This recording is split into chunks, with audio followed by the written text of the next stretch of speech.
Hi hello friends, नमस्कार माझ्या सर्व मित्रमैत्रिणींनो, ताईंनो, दादांनो.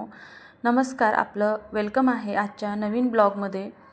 तर हा आहे गुरुवारचा संध्याकाळचा दिवस, म्हणजेच 5:30च्या नंतर आदित्यला शाळेतून घेऊन आल्यानंतर चहा बनवला आणि चहा घेतला. त्यानंतर मी थोडंसं म्हटलं आपल्यासोबत रुटीन शेअर करावं. तर आज मला बनवायची होती आळूवडी आणि मसाले भात. थोडासा आळस आलेला होता, स्वयंपाक करायचा कंटाळा आला होता. आळूची पानंही होती आणि आळूची वडीसोबत मसाले भात घरातल्या सगळ्यांनाच आवडतो. मग भाजी भाकरी नाही केली तरी चालते, म्हणून म्हटलं चला आज मसाले भात आणि आळूची वडीच बनवावी. तर मग चहा घेतला आणि मग आले किचनमध्ये. थोडंसं किचनमध्ये पसारा होता, तो थोडा आवरून घेतला. कारण दिवसभर सकाळी एकदा काम आवरलं की मी माझं ब्लाऊजच्या कामाला लागते. मग दिवसभर मुलं येता जाता पाणी पितो, काही भांडी ठेवतो, म्हणजे पसारा होतोच. तो आवरून घेतला. त्यानंतर इथं मी मटकी भिजवलेली होती, ती आता मी पाण्यातून काढून घेतली आणि म्हटलं हिला मोडाला ठेवून द्यावी. तर नंतर मग आता करावी म्हटलं तयारी स्वयंपाकाची. त्यासाठी आता फ्रीजमधून मला जे काही साहित्य पाहिजे, म्हणजे मसाले भातासाठी आणि आळूवडी बनवण्यासाठी, ते सर्व काढून घ्यावं म्हटलं. तर मी टोमॅटो, आळूची पानं, मिरची, म्हणजे जे काही कोथिंबीर, कढीपत्ता वगैरे सगळं मी फ्रीजमधून काढून घेतलं. लसूण, आलं, कांदा, बटाटे हे तर मी फ्रीजमध्ये ठेवत नाही, पण बाकीचं जे पाहिजे होतं ते सगळं काढून घेतलं. तर ते कोथिंबीर या पद्धतीने मी निवडून ठेवते, खूप छान टिकते. आठवडाभर तरीही कोथिंबीर आहे अशी राहते. आणि आता मी हे सगळं सामानची तयारी करून घेते. आळूची पानं स्वच्छ धुवूनही घेते. आता हिरवी मिरची मला मसाले भातासाठी 4-5 हवी होती आणि आळूची वडी बनवताना मी हिरवी मिरची वाटून घालते. लाल मिरचीपेक्षा मला हिरव्या मिरचीमध्ये, म्हणजे घरातल्या सगळ्यांनाच हिरव्या मिरचीमधलीच आळूवडी छान वाटते, म्हणून मी इथे आळूवडीच घेतलेली आहे. हिरवी मिरची घेतली आहे आळूवडीसाठी. आणि आता बाकीचं जे सामान आहे ते मी सगळं पुन्हा फ्रीजमध्ये ठेवून देते. एकदा सगळं काढून घेतलं की मग स्वयंपाकही पटापट उरकतो. तर चला आता सगळ्यात आधी आळूवडीची तयारी करून घेऊया. पण त्याआधी म्हटलं ही मटकी आहे, ही थोडी निथळली होती पाण्यातनं, तर थोडं कॉटनच्या कपड्यामध्ये या पद्धतीने बांधून ठेवली की मोड छान येतात. आणि ही गावरान मटकी होती, तर हिची चव आणि टेस्ट खरंच खूप छान लागते. त्यामुळे म्हटलं चला मोडाला ठेवावं. या पद्धतीने कॉटनच्या कपड्यामध्ये गुंडाळून घेतलं आणि एका डब्यामध्ये किंवा भांड्यामध्ये या पद्धतीने उलटं करून ठेवायचं आणि त्यावरती झाकण ठेवून द्यायचं. तर दुसऱ्या दिवशी सकाळी खूप छान मोड येतात मटकीला. तर चला आता आळूवडी बनवण्यासाठी पानं जे आहेत ते मी अगोदर स्वच्छ धुवून घेते, कारण पानांवरती खूप सारी माती बसलेली असते. त्यामुळे मी एक एक पान नळाखाली व्यवस्थित पकडून अगदी स्वच्छ पानं धुवून घेतली आणि मग थोडंसं सुकवायला ठेवून द्यायची. म्हणजे आपलं जे काही आळूवडीसाठी वाटण आहे ते बनवूपर्यंत त्यातली पानं पूर्ण निथळून जातात. तर आता मी हे जे वाटण आहे ते आधी वाटून घेते, पण त्या वाटणामध्ये मी हिरवी मिरची, लसूण, तुम्हाला हवं असेल तर आल्याचा तुकडा, पण आमच्या घरात आलं आळूवडीमध्ये आवडत नाही म्हणून मी नाही टाकत. तरी ते मी थोडासा ओवा टाकला आहे आणि थोडंसं जिरं टाकलं आहे. त्यामुळे आपण जे बेसन वापरतो आळूवडीमध्ये ते पचायला हलकं जातं ओव्याने आणि जिऱ्याने, आणि शिवाय टेस्टही छान येते. त्यानंतर इथे चवीनुसार मीठ टाकून घ्यायचं आहे.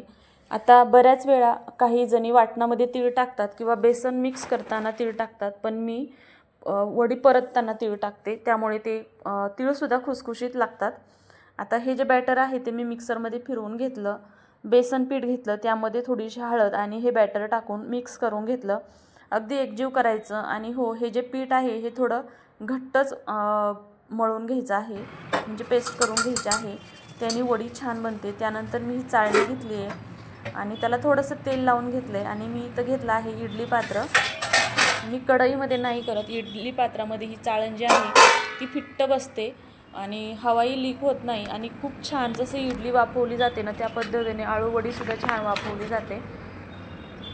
तर आता आपण घेणार आहोत आळूवडीसाठी पानं. जी पेस्ट बनवून घेतलेली आहे बेसन पिठाची, ती मी या पद्धतीने एक एक पान ठेवलेलं आहे आणि त्याला व्यवस्थित असं लावून घेते.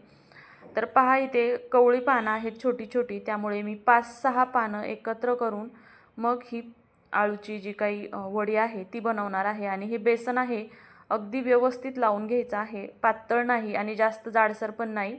हवं तेवढं फक्त जे पान आहे ते पूर्ण झाकलं जाईल या पद्धतीने लावून घ्यायचं.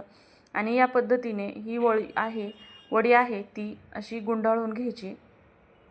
तर पहा, आणि मग ही जे कडचे टोक आहे ते या पद्धतीने तुम्ही आतमध्ये घ्या. इथे तुम्ही वरच्या बाजूनही बेसन लावून घ्यायचं आणि वडी या पद्धतीने वाफवायला ठेवायची. तर सगळ्या वड्या बनवून घेतल्या, वाफवायला ठेवून दिल्या. त्यानंतर आता घेतली आहे मसाले भाताची तयारी. सगळ्यात आधी कांद्यांची साल काढून घेतली, ती बाजूला कचरा बाजूला टाकून दिला. मग कांदा चिरून घेतला, मिरची थोडी मोठी मोठी चिरली, कारण मसाल्या भातामध्ये मुलं आहेत त्यामुळे भातात दाताखाली येऊ नये म्हणून थोडीशी मोठी मिरची ठेवली की ती बाजूला काढून टाकता येते. त्यानंतर कोथिंबीर आणि टोमॅटोही चिरून घेतलं. इथे थोडंसं सोयाबीन चंक्स पण घातलं, मुलांना आवडतात म्हणून. आणि आता टाकूया मसाले भात. तर मी तेल गरम केल्यानंतर सगळ्यात आधी मोहरी, मग जिरं, 2-4 लवंगा, काळी मिरी, तमालपत्र टाकून घेतलं. त्यानंतर हिरवी मिरची टाकून घेतली आणि ठेचलेला थोडासा लसूण. आता लसूण ओला होता त्यामुळे पाकळ्या व्यवस्थित निघल्या नाही, पण मी त्या ठेचून टाकलेल्या आहे आणि गावरान आहे त्यामुळे चालतं. तर मग कांदा मी त्यावरती आलं, मिरची, लसूण ठेचून झाल्यानंतर कांदा टाकला. कांदा व्यवस्थित परतला, मग टोमॅटो टाकले आणि मी याच्यामध्ये 1-2 बटाटेही टाकले होते. बटाटेही आवडतात मसाले भातामध्ये. त्यानंतर टाकून घेतलं सोयाबीन चंक्स आणि मग थोडंसं लाल तिखट, थोडंसं हळद, थोडासा गरम मसाला आणि कांदा लसूण मसाला या पद्धतीने टाकून सगळं मिक्स करून घेतलं. आणि त्यानंतर बारीक चिरलेली स्वच्छ हिरवीगार ताजी कोथिंबीरही टाकली. पहा, अगदी सुंदर असं दिसत आहे हे. अजून भाज्या असतील तर तुम्ही त्याही टाकू शकता, पण माझ्याकडे नव्हत्या त्यामुळे मी याच्यामध्येच मसाले भात बनवत आहे. अजूनही तुम्ही यामध्ये कोबी टाकू शकता, फ्लावर्स टाकू शकता, तुम्हाला आवडतात त्या भाज्या टाकू शकता. तर आता हे थोडंसं परतून घ्यायचं, थोडंसं शिजून द्यायचं. त्यानंतर मग तांदूळ धुवून व्यवस्थित याच्यामध्ये टाकून घेतले. तांदूळ मी 1-2 पाण्याने धुवून घेते. त्यानंतर चवीनुसार मीठ टाकलं, अगदी व्यवस्थित मिक्स करून घेतलं आणि मग लास्टला यामध्ये घातलं पाणी.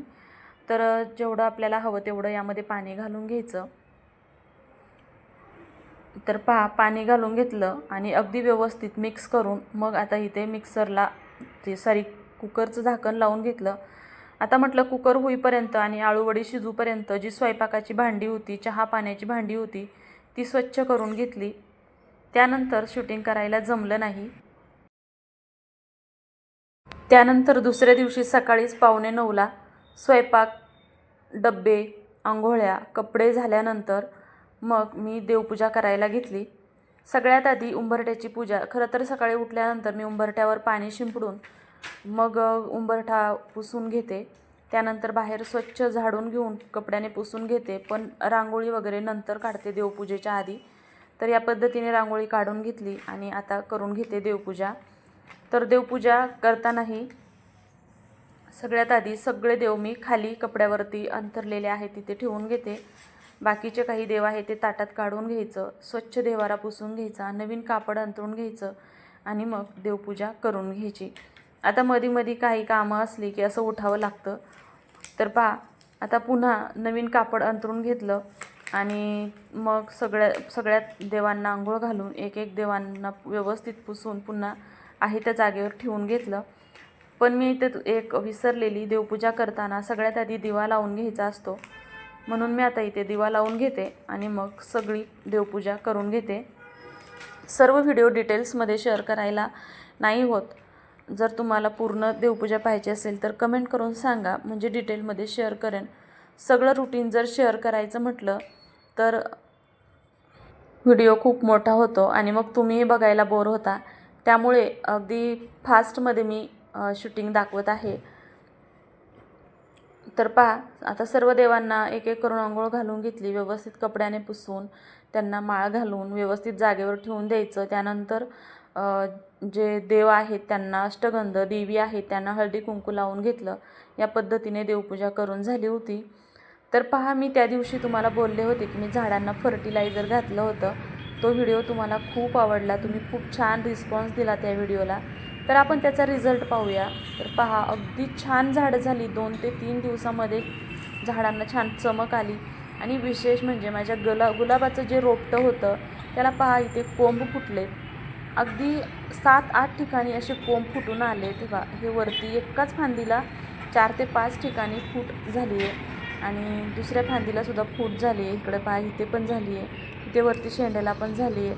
अगदी छान वाटतं, म्हणजे आपण केलेल्या कामाचं फळ मिळालं असं म्हणूया थोडक्यात. फूल येऊ किंवा नाही येऊ, पण फूट तर आली, यातच मला समाधान वाटलं. म्हणजे थोडक्यात मी फर्टिलायझर जे घातलं त्याचा प्रयोग आत्तापर्यंत 50% तरी यशस्वी झाला म्हणायचं. फुलं आल्यानंतरही मी तुमच्यासोबत पुढचं शेअर करीन.